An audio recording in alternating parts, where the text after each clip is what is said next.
In this video, you're gonna learn how to build login and sign up functionality without using password and using OTPs. OTP is one-time passcode.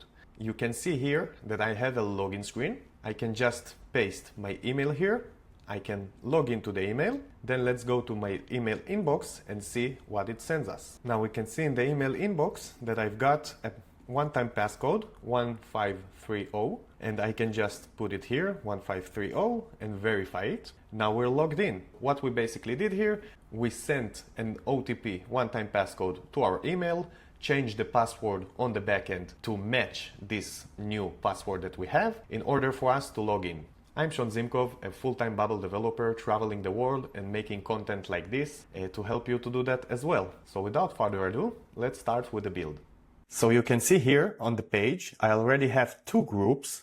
Each one of them has a text, an input, and a button. We're gonna use those groups. First one to log in the user and take its email. And the second one will be to verify the code that we get via email. So first, I want to configure the front-end functionality. So when I press this login button, I want, first of all, this group should be shown on the page load. And then when I press the login button with an email inputted, I need two actions to happen. The first one is the front-end action to show us the verification screen. And the second one is on the backend. We need to somehow send this OTP code to the right email. Now let's start with the front-end. So I'll go to this login button. I'll add a workflow. This workflow will just set the state of, let's take the page, OTP sign up and login. I'll create a new state. The state will be called a step and it will be a number.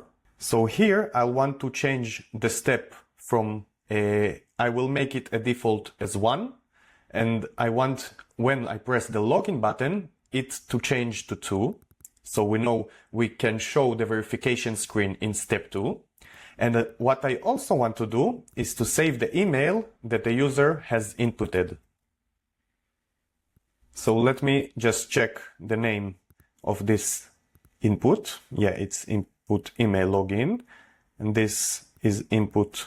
We'll change it to verification code so we can later reference it. I'll also want to set the state of the step default to be 1. So on default, this state that's called step will be 1, and that way we can change the step in order to show the different screens. So now I need just to set the states of the different groups to show when the relevant step is telling them to show it. So if I want to see the login screen, I need the step to be 1, and if I want to see the verification screen, I will want the step to be 2. So here I will make the element is visible on page load unticked, and I'll also make it collapse when hidden, so it will not take space on the page. And for the conditional, I will make if OTP sign up login our page step is 1, this element should be visible. Otherwise, the element shouldn't be visible because we're on the verification page, or maybe even later, we're already logged in. So now I need to do the same thing for the verification group. So I'll just copy this whole condition of the login group, and I will go to the verification group right here. I'll paste the same condition and change the step to be 2. So only if the step state is equals to 2, we will see this element. And of course, we need to not forget to untick the element is visible on page load, and collapse when hidden should be ticked so it doesn't take any space when it's not visible. Now for the workflows that we need here on the front end, when I click the button login, I want the step to be 2, and it will take me to the verification screen. And here I want to give it the email that the user has provided us. So let's just recap what we did. We basically on page load have our login screen. We'll see it right now. And if I put my email, for example, I can log in and it will take me to the verification screen. Now I will get a verification code to the email. We'll build it in a moment. And then with that verification code, we can actually log in. So I'll show you how it's done. This is basically the meat of the video and what I wanted to show and demonstrate here. I'll go back to the editor. Now in the editor, I want to go to the backend workflows. Those are some workflows that I have from another project. Let's use this folder and say it's for the sign up, login, OTP. Now I'll create here a backend workflow. The steps that I want to take in this backend workflow is to first of all find the user. Let's create an API workflow so we can schedule it from the front end. I will call it OTP sign up login.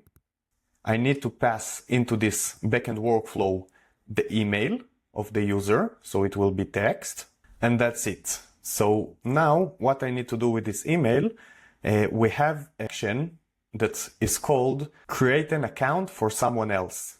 Now in this action, you can provide an email, and what it basically does, it searches the database if there's a user with this email. And if there isn't a user with this email, it will create a new account with this email. And we can also check this box, return the user if the account already exists. So basically, if the account already exists in the database, it won't create another account. It will just return us from this action, the user itself. And then we can use this user. So after I find the user, either if it's a sign up and I'm creating a new account, or either if it's a login and I'm just finding an existing user from the database, I will want to give it a temporary password. So we have an action that is called assign a temp password to a user. So it's a temporary password that I will give to the user that we have from the result of step 1. Okay, so if it's created it right now, or if it just found the user and returned it, we will get the user here. So now I'm assigning a temporary password in order for me to be able to later log in to the user and change the password to the OTP code that we're gonna generate. The next step will be to create the OTP code itself and assign it to the user's password. So that way we can log in later using this OTP in the verification screen. So I will do the generation of the code by using a plugin that is called Toolbox. Okay, if you haven't installed it yet, do it right now. So you can just ask ChatGPT to generate you some code that will return a random generated code. I will just paste it here. You can just copy it from me. It's basically a JavaScript code that declares a constant that is called passcode. It uses the math library and some functionality to create a 4-digit random code. Okay, and then it turns it to string. And now in order to return it from the action itself, so it generates it here. And now I need to also to give a type to the returned value. So I will choose it as a text. So we can then assign it to the password. So basically what we do here is to generate passcode. Okay, this is an action that will generate our passcode that we later send to the email. So the next action, after we found the user, assigned a temporary passcode to the user and generate the code that we want to use in order to log into the user, will be to log the user here on the server side in the backend in order to change his password. Because in order to change the password of the user, we need him to be logged in. Okay, we use an action called update user's credentials. We'll do it after this step. So now we need to actually log the user in, okay, using the temporary password that we assigned to this user in step 2. So I just take the result of step 2. This is the temporary password. The email will be, we can choose the email that we passed from the start. We can also choose the result of step 1. That's the user that we have and its email. And now we can set it to stay logged in. It doesn't matter because this session will be over quickly. It lives on the backend, so it basically logs in on the backend. On the front end, in the screen, the user won't be logged in. We just do it here in order to update the user's credentials. So now I will update the user's credentials using this action, update the user's credential. I will give it the old password. The old password is the temporary password. And this action will allow me to change the password, okay, only when the user is logged in. So that's the reason I did step 4, to log the user in. Now we want to set the new password to be the generated code that we have in step 3. So the result of step 3, result, that we set as a text, right, will be the new password for the user. And then the last step that we need to do here is to send the email to the user. So let's pick the email. We will make the sender name app name. The subject will be OTP login. And the body will be your code, your verification code is the server script result, right? The generate password step that we had. Now, when we have all of this in place, I just want to recap. So this will be triggered as soon as we press on the login, okay? So what happens when we press on the login in this screen? So we basically provide an email. We press on login, go to the verification screen on the front end. And on the backend, what actually happens? We give the backend the email. It will search if there's a user in the database with this exact email. If not, it will create a new user with this email. And because we're logged in right now, we can update the user's credentials to the new password. Okay, so we give it the old password, the temporary type password, and the new password is the passcode that we also send in this email. And then the user, if he actually owns the email, he will get this email, and then he will input it to the verification code box, and he will log in. So this is the whole functionality that we need in terms of the backend. And what's important here to understand, it's the assignment of the new password is important that it's done on the backend, because that way we keep it secure. Think about it. If we would have created the passcode in the front end, every hacker could access it and just give an email that it's not his. The password would be generated in the front end and he could find it and input the passcode into the verification screen and just log into an email that doesn't belong to him. So we don't want that. Now, when it happens on the backend, hackers have no way to discover which passcode we generated. Only the one who has access to the email can actually log in right now.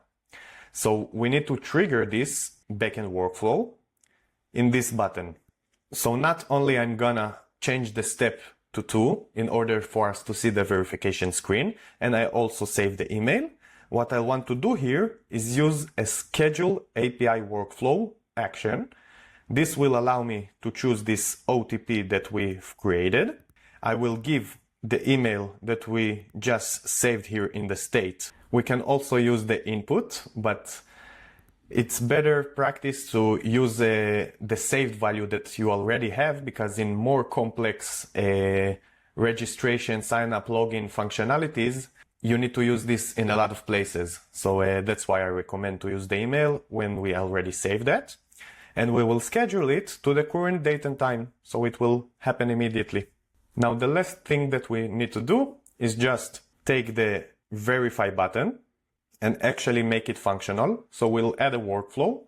The workflow will be to log the user in with the email. It should be, here we use the same email that we saved in the state, and the password will be the verification code input. Now I won't do any other action. I will just make a front-end indicator that we actually logged in by taking both of those groups. I will put them inside a group. Okay, so I'll put it in a column container. And I make this element visible only when the current user is logged out. So if we haven't yet logged in, we will see the login and verification screen. Okay, don't forget to untick this is visible on page load. Let's change it to group logged out so we know what it is. And I'll just add a simple group, even it can be just a text, that I will call it group logged in. It won't be visible on page load. When it will be visible, we need to set a condition.